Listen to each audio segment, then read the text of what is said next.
For accreditation, they give you a set of criteria. You have to have all these different shapes made, and you have a grid that you've got to prove that you can make these shapes in different stages and forms, I guess, like, so you can have a shape as a loose coil, but a loose coil can come in various different shapes. I did the frame first, but it was very, very flat.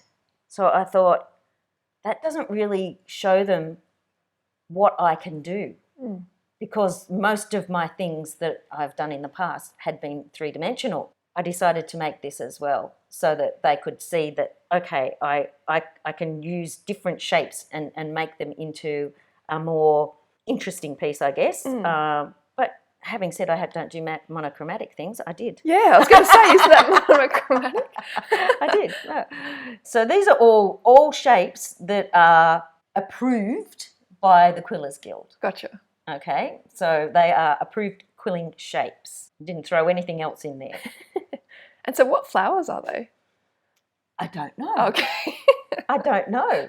I just went with it. Like that kind of looks like a daisy, but I was trying to think what that one I don't know. I don't know. They're sort of, it was those cone shapes that I was trying to achieve. And then when I didn't have the centre in them, they just looked a bit odd. So I just kept going with it and putting centres in. You invented a new flower. Well, no, I think I've seen something similar. But again, I got feathers. Yeah.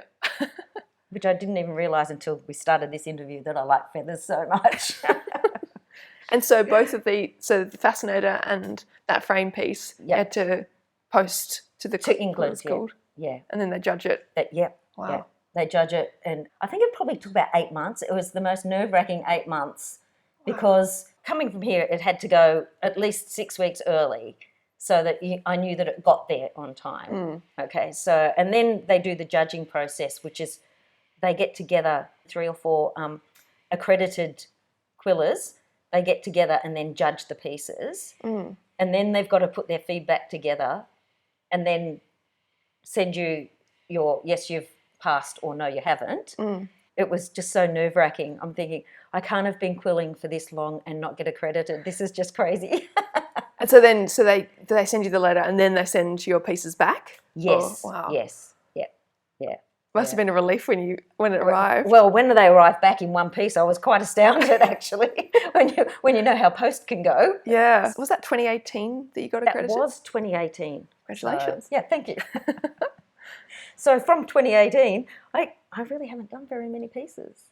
I sort of, you reach the top, you're like... Well, not that I've reached the top, but I actually started judging quilling instead of making the pieces for the competitions. Right. Apart from this year, 2021, I haven't had to make anything to put into a competition. There's a bit of a gap.